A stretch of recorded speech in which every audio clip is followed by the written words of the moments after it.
Today we're going to look at Unit 7, Lesson 6, which is about area of our polygons. What is area? Area is the measure of surfaced space. It is expressed in square units. So each of the diagrams that are on here happen to be rectangles. So what you're looking for is how many of those little squares can fit inside of the blue rectangular shape. The one on the left just has them already computed. The one on the right is giving you a little indication of how we would do that. The 3 boxes by the 5 boxes end up resulting in 15 square boxes. So we would have 15 square units in the one on the right.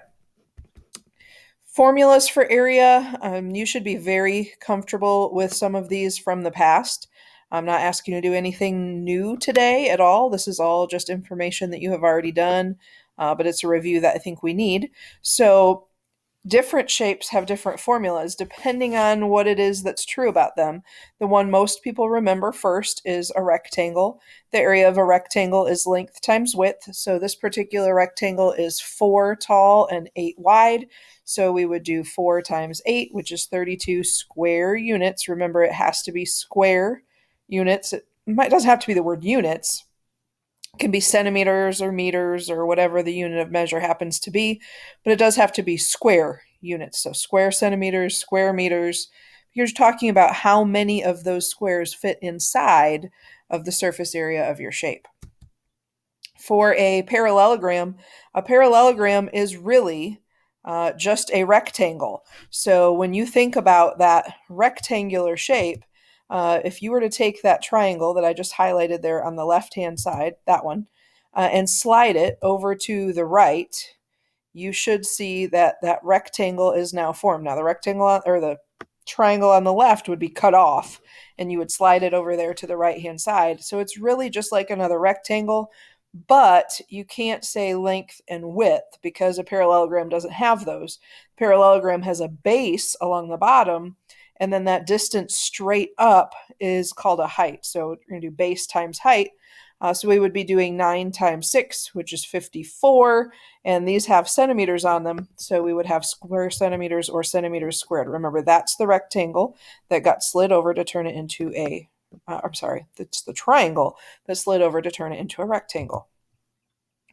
Now, a triangle is actually half of a rectangle or a parallelogram.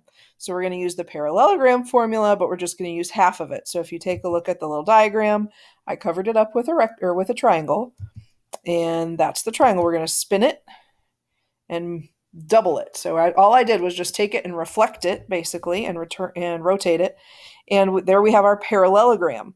So this is going to be half of that parallelogram.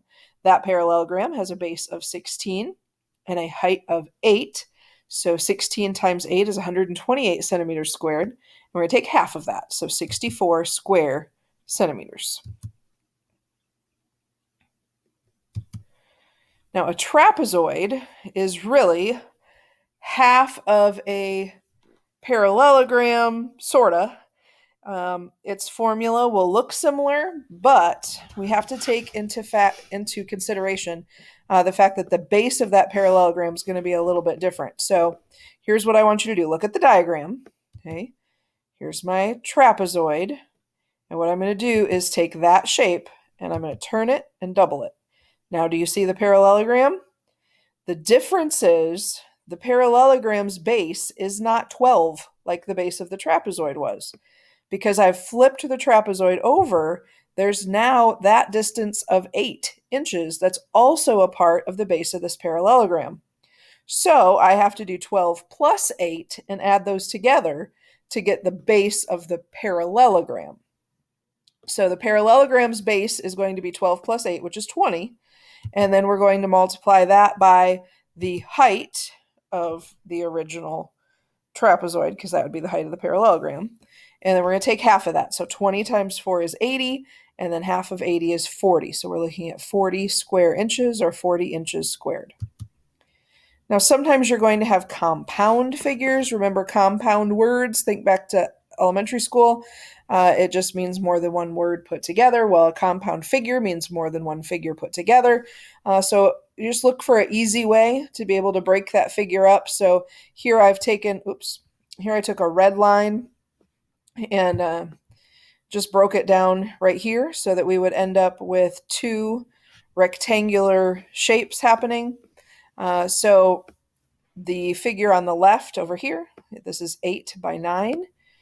So we would do 8 times 9 to get 72 for this chunk over here. And then we have this little guy over here. It says 4 right here, but we don't really know how wide he is. So if you take the 11 for the entire distance and subtract the 9 that it was from here to the red line, we find out this distance is 2. So 2 by 4 is 8. And then we're looking for the area of the whole thing. So we're going to add together the 74 square inches and the 8 square inches, and we get 80 square inches total for the compound figure. In the next one, again, my red line is there to show you where I divided my shape up.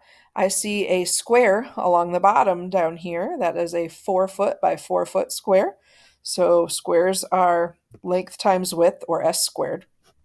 So that would be 16 square feet. So that's this top line here. The area of the square is 16 square feet. Then we have this triangle right here, and I can see the triangle's height is 6, but I need a base length as well down here. So if I'm looking at this base length, I have a half there, then 4, and then another half. So if I add those together, 1.5 plus 4 is 5.5, plus another 1.5 is 7 feet. So 7 feet is my base, 6 feet is the height, and remember it's half of that. So 1/2 of 7 feet times 6 feet. 7 feet times 6 feet is 42 feet squared. I'm going to take half of that. So the triangle has an area of 21 feet squared. The total area of the compound figure will put the square and the triangle together. So 16 plus 21, and we get 37 square feet for the area of our compound figure. One more, this one is made up of 3 different parts. Over here we can see the triangle on the left, and then a rectangle, and then a parallelogram. So the triangle right here is going to have this distance being a 7. That's the height, kind of got to turn it sideways. Then the question is, what's this base right here? Well, this 9 that would be on our parallelogram, that means this side would be 9, and in a rectangle, the other side's also going to be congruent, so this is going to be 9. So 1/2 of 9 times 7. So 9 times 7 is 63, and then half of 63 is 31.5 square units. Then our rectangle, the centerpiece, will be 3 by 9. So 3 by 9 is 27.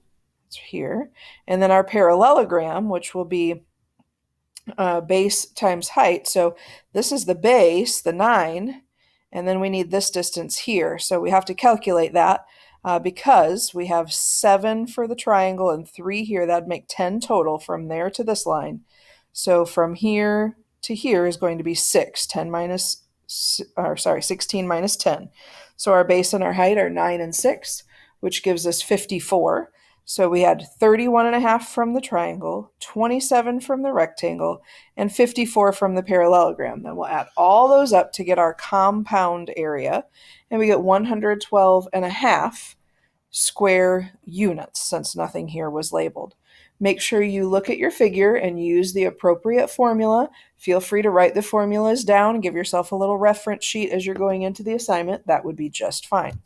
As always, if you have any questions at all, please don't hesitate to ask me, and shoot me an email if you need to do that. Whatever it is you need to do to get your questions clarified, please make sure you do that. I'm happy to help.